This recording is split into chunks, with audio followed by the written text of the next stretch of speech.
Suite à des problèmes de monétisation YouTube, l'auteur va éviter toute forme de vulgarité dans cette vidéo. La production s'excuse pour ces désagréments. Pitié, me tuez pas. J'ai une femme et 3 enfants. Oh, c'est très patriarcal tout ça, et un peu trop hétéronormé. Mais je suis de bonne humeur, je te laisse une dernière chance. Chocolatine ou pain au chocolat? Chocolatine? Il y a des limites à ce qu'on peut tolérer. Salutations cher public, je suis un grand fan des jeux vidéo The Last of Us. J'ai acheté le premier sur PlayStation 3, j'ai acheté le remasters du premier sur PlayStation 4, et comme je suis un débile mental, je vais sûrement acheter le remake sur PC qui sort dans quelques mois. The Last of Us 1 et 2 sont mes jeux vidéo solo préférés. L'histoire est poignante, les personnages sont extrêmement attachants, la mise en scène est travaillée, l'écriture est irréprochable, c'est bien flippant et ultra gore. Pour résumer, ces jeux sont des putains de chefs-d'œuvre. Oh bordel, j'ai dit putain! Oh mais quel connard! Oh merde, je vais te démonétiser. Attends, ah non mais c'est vrai, j'avais oublié. J'ai tellement l'habitude que j'en ai plus rien à foutre. Donc j'adore l'univers de The Last of Us. J'avais donc quelques craintes concernant l'adaptation de ma licence préférée sous format de série télévisée en ces durs temps de wokisme où les productions sont obligées d'insérer des minorités un peu partout pour être dans l'air du temps. Ce qui, ma foi, n'est pas une mauvaise chose, encore faut-il que ce soit fait avec un minimum de subtilité. Ce qui est très loin d'être le cas dans la plupart des productions. Le dernier exemple affligeant de ce phénomène étant la lamentable série Amazon Les Anneaux de Pouvoir dans laquelle la production a collé des personnages noirs un peu partout, totalement au hasard dans le casting, et ce dans le seul but de jouer la carte de la diversité ethnique pour faire la promotion de sa série moisie. Ce fut un échec cuisant d'un point de vue artistique et c'est une des nombreuses raisons pour lesquelles cette série pue la merde malgré son budget pharaonique, ses jolis décors et effets spéciaux. Car oui, c'est une vérité aussi absolue qu'indéniable, tu auras beau faire le plus beau des emballages, si t'as chié dans la boîte, dans ton paquet cadeau, ce sera toujours de la merde. Voilà donc ce qui arrive quand on veut défendre un bon principe tel que l'inclusivité, mais qu'on est trop con pour le faire correctement. Car oui, l'inclusivité est une bonne chose, il est tout à fait honorable de vouloir représenter un peu toutes les minorités qui composent une société dans un produit de divertissement qui lui est destiné. Cependant, comme pour toutes les causes, si tu veux la défendre correctement, il faut le faire avec un minimum d'intelligence. Ce qui est amusant, c'est que exactement au même moment, HBO a produit House of the Dragon, une série héroïque fantasy comparable qui, pour faire preuve de diversité, a elle aussi inséré quelques acteurs noirs dans son casting pour tenir les rôles de personnages qui étaient blancs dans le livre d'origine. La grosse différence, c'est que eux, ils ont fait ça avec intelligence. Au lieu de choisir aléatoirement des personnages à rendre noirs sans aucune explication, la production a désigné toute une dynastie à faire incarner par des acteurs noirs, ce qui, vous en conviendrez, est déjà tout de suite beaucoup moins con. Ça permet d'apporter de la diversité tout en faisant preuve de créativité et surtout ça laisse le spectateur dans un univers cohérent. Cohérent. A priori, il y a matière à être confiant. Si HBO a fait preuve de bon sens pour House of the Dragon, il n'y a pas de raison pour qu'ils aient fait de la merde avec The Last of Us, d'autant plus que Neil Druckmann, le créateur des jeux, est impliqué dans la série. Alors attention, que ce soit sur le jeu ou la série, ça va spoiler un max dans cette vidéo. Si vous restez ici, c'est à vos risques et périls. Donc le premier épisode de la série sort en France sur Prime Video le 16 janvier 2023. Moi je m'étais pas renseigné plus que ça, je savais juste que le rôle de Joel Miller était pour Pedro Pascal et celui d'Ellie pour Bella Ramsey. Alors déjà là ça me posait des gros problèmes, mais j'attends de voir ce que ça donne avant de commencer à gueuler. Alors je mate les 30 premières minutes de l'épisode dans mon lit et je m'endors, horrifié. Ou peut-être que je me suis évanoui, ou que je suis tombé dans le coma, je sais pas, je sais plus. À mon réveil je vais sur Twitter et je crois bon de dire ce qui me dérange dans cette première demi-heure. Ah ben ça, c'était une bonne idée, tiens. Alors voilà le tweet en question. Pourquoi les deux Américains sont devenus deux Mexicains? Pourquoi la petite blonde est devenue une petite métisse? Pourquoi la petite auburn aux yeux bleus est devenue une brune aux yeux marrons? Pourquoi on n'a pas encore exécuté le directeur du casting? Je suis d'accord, c'est pas le truc le plus fin que j'ai dit, mais je m'attendais quand même pas à recevoir autant de haine dans les commentaires. Il est évident que ce tweet a été mal interprété, parce que le truc qui revient le plus souvent, c'est qu'on m'accuse de racisme. Moi dans le tweet, je dis juste que le casting me pose problème parce qu'on remplace des personnages du jeu par des acteurs qui leur correspondent pas. Je vous donne ma parole que si les personnages principaux avaient été des noirs et qu'on les avait remplacés par des blancs, j'aurais gueulé tout pareil. Et c'est justement là qu'est toute l'hypocrisie de la situation. Parce que j'ai l'intime sentiment que si ça avait été le cas, j'aurais pas été tout seul à gueuler, hein. Imaginez qu'il fasse une série sur GTA San Andreas et qu'il remplace le héros par un Babtou. Ce serait une putain de 3e guerre mondiale sur les réseaux sociaux. Mon tweet a été signalé et Twitter a bloqué mon compte. Bonjour Calchbeut, votre compte Calchbeut a été verrouillé en raison d'une infraction aux règles de Twitter. Plus précisément, infraction en aux règles relatives au comportement inapproprié et au harcèlement. Il est interdit de se livrer au harcèlement ciblé d'une personne ou d'inciter d'autres personnes à le faire. Cela comprend le fait de souhaiter ou espérer qu'une personne subisse un préjudice physique. En toute honnêteté, je comprends, je trouve ça normal. C'est très bien de lutter contre le harcèlement. J'ai parlé d'exécution pour le directeur du casting, et même si c'était une blague, c'était pas bien, il fallait me punir. D'ailleurs, Twitter a bloqué mon compte seulement pendant 24 heures, ce qui prouve bien qu'ils ont compris que c'était seulement une blague de mauvais goût. Et vous remarquerez qu'à aucun moment il ne parle de racisme.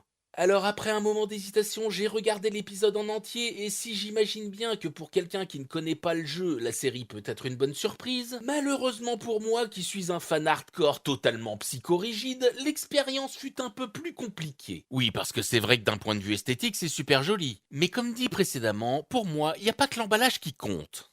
Résumons succinctement le jeu The Last of Us. L'aventure commence en suivant 3 personnages. Joel Miller, un Américain blanc barbu aux yeux verts. Son frère Tommy, blanc avec des beaux yeux bleus, et Sarah, 12 ans, la fille de Joel, une petite blonde aux yeux bleus. Pendant une invasion de zombies, Sarah meurt tragiquement dans les bras de son papa.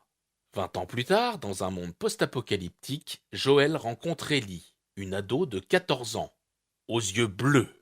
Ensemble, ils doivent traverser l'Amérique. Au cours du voyage, Joel va progressivement se prendre d'affection pour Ellie. Alors voilà pourquoi le casting de cette série me pose problème. Les 2 frères Miller, patronyme d'origine britannique, sont incarnés par des latinos. José Pedro Balmaceda Pascal et Gabriel Isaac Luna. Le premier est chilo-américain, le second américain d'origine mexicaine. Non mais sérieusement, ils ont des gueules à s'appeler Joel et Tommy Miller, ces deux-là? Non, parce que tu peux taper n'importe quel prénom américain avec Miller derrière sur Google Images, tu vas devoir passer 50 pages avant de trouver une photo de latino. Et voilà, pour avoir dit ça, on m'a traité de raciste. Mais putain, j'ai rien contre ces 2 acteurs. À vrai dire, je trouve même qu'ils ont des têtes plutôt sympathiques. Mais là, ça colle pas. En vérité, le problème, c'est même pas que c'est des latinos. Ils auraient foutu 2 blancs chauves ou 2 rouquins, le problème aurait été le même. Ça correspond pas. Un personnage a beau être fictif, il a quand même une identité. C'est comme si tu faisais jouer Black Panther par un Suédois, Lara Croft par une papou de Nouvelle-Guinée, ou pourquoi pas John Rambo par un Vietnamien pendant qu'on y est. C'est pas aux acteurs que j'en veux, c'est à l'abruti qui les a choisis. En plus, moi je l'aime bien, Pedro Pascal, je l'ai trouvé très bien dans Narcos. Il incarnait Javier Peña, un flic latino des stupes qui traquait Pablo Escobar. Bah ouais, quand tu prends un latino pour incarner un latino, ça passe tout de suite mieux. En plus, moi Pedro Pascal, j'ai découvert dans Game of Thrones, du coup je l'ai adoré direct. Sérieux, en Prince Oberyn Martell de Dorne, il était parfait. Et pourquoi il était parfait? Bah parce que les Dorniens, ils étaient tous un peu bronzés, c'était un peu les latinos de Westeros, t'as vu? Tu as trouvé ma soeur, cabron. Aïe aïe aïe, je vais me venger. Mais pas peur. Aïe caramba.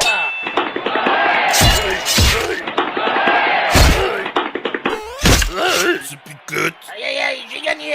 Attention à la marche. Oui, c'est bon, je me rends. Aïe. Oh, wesh. C'est marrant quand tu cries, t'as la même voix que ta sœur.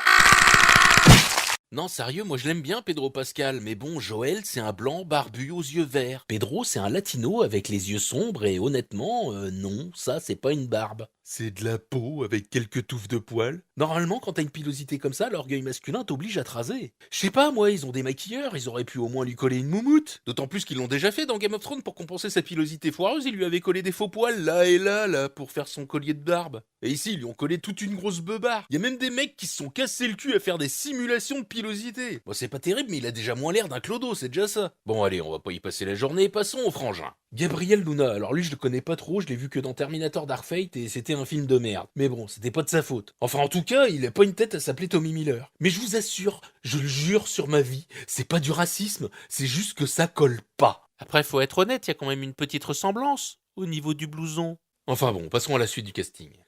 Sarah, la fille de Joël, la petite blonde aux yeux bleus, est incarnée par Nico Parker, 18 ans, une métisse café au lait. Non mais ils font exprès d'être cons. Mais pourquoi ils ont pas mis une latino? Pourquoi ils ont remplacé une jeune fille par une jeune femme? Je comprends pas.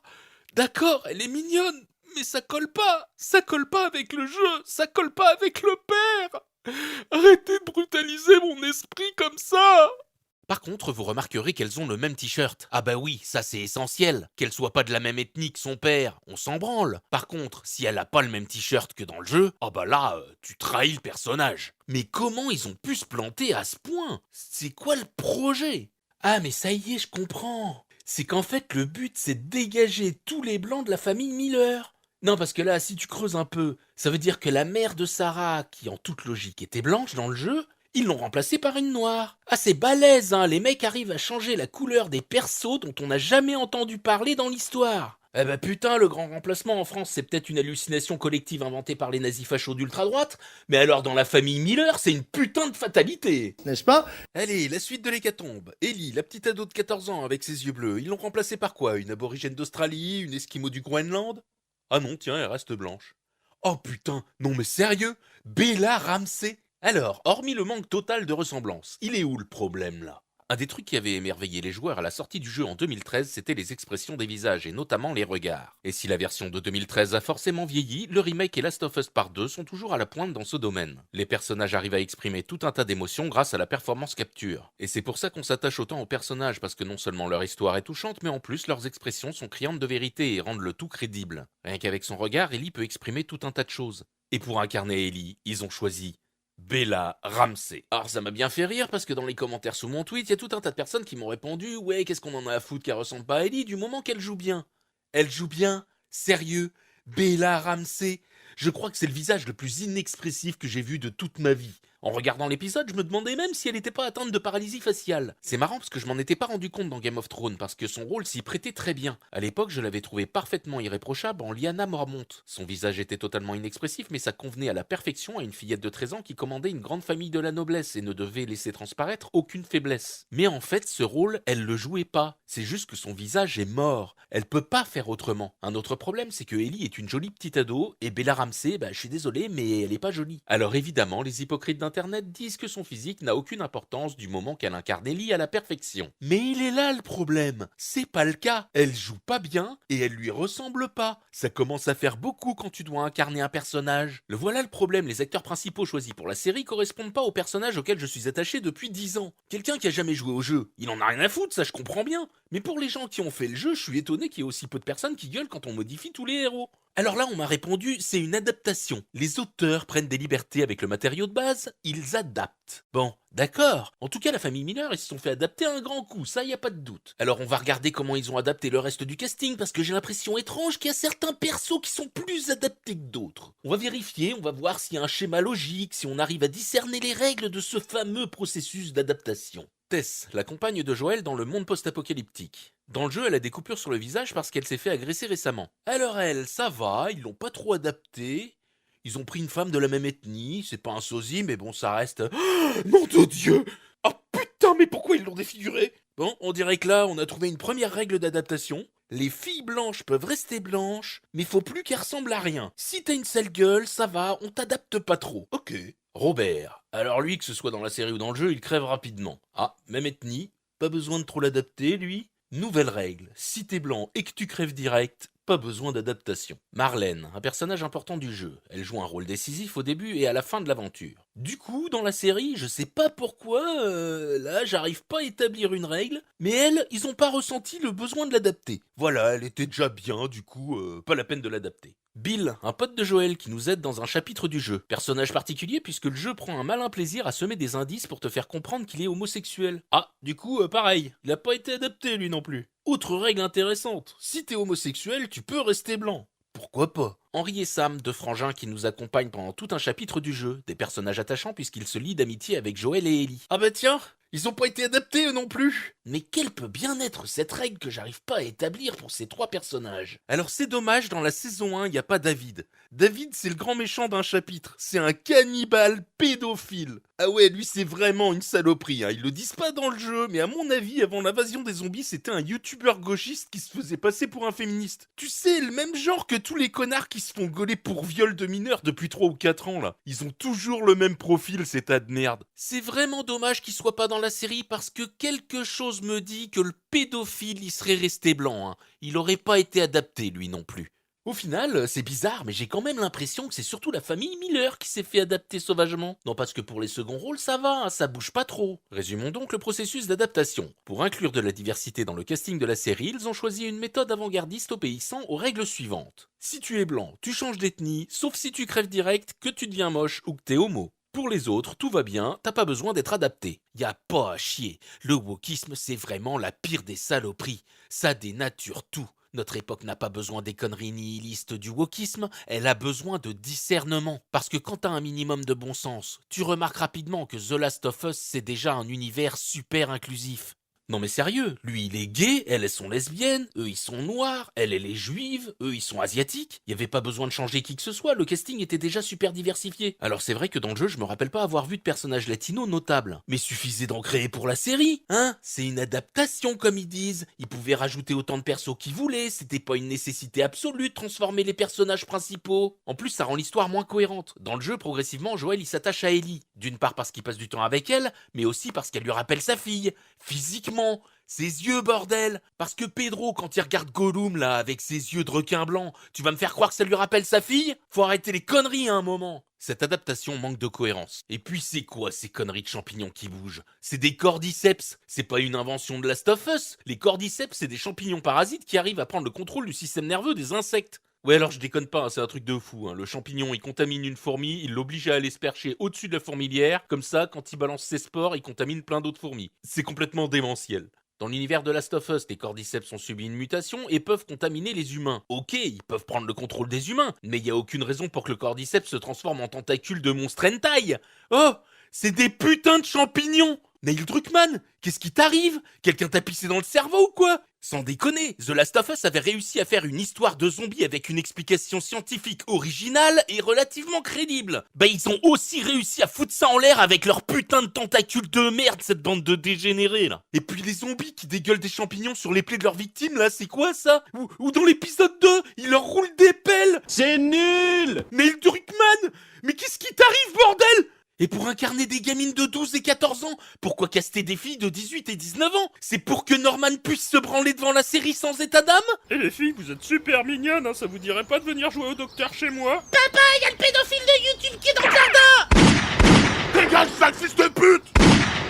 Non, parce que la mort de Sarah, elle était d'autant plus impactante que c'était une petite fille de 12 ans dans le jeu. C'est le b.a-ba du ressort émotionnel. Eh ben, ils ont dû lui enfiler du pognon à Neil Druckmann pour qu'il dénature à ce point-là l'univers qu'il avait construit. Sérieux, ça m'a rappelé 2008 quand ils avaient fait tellement de la merde avec Indiana Jones 4 que South Park avait fait un épisode où George Lucas et Steven Spielberg violaient Indiana Jones. Hein, Neil Druckmann? Ça t'a fait plaisir d'enculer la famille Miller? C'est pas parce que l'esthétique du jeu est là et qu'il y a une tonne de fanservice que l'ambiance suit forcément, parce que pour l'instant, ça manque cruellement de gore et d'action. Sérieusement, c'est sage et c'est mou. Putain, mais il se passe rien. Parce que dans le jeu, à ce moment de l'histoire, t'as déjà flingué un bon paquet de zombies et massacré encore plus d'humains. Exemple, la fusillade entre Robert et les Lucioles où on arrive après et où on voit juste les cadavres là. Eh ben dans le jeu, c'est beaucoup moins naze. Ça remplit même une bonne partie du premier chapitre. Parce que non seulement c'est Joël et Tess qui massacrent tout le monde, mais en plus t'as une course-poursuite qui bien filmée aurait été du meilleur effet en live action. Et surtout, il y a une scène bien hardcore où Joël torture Robert.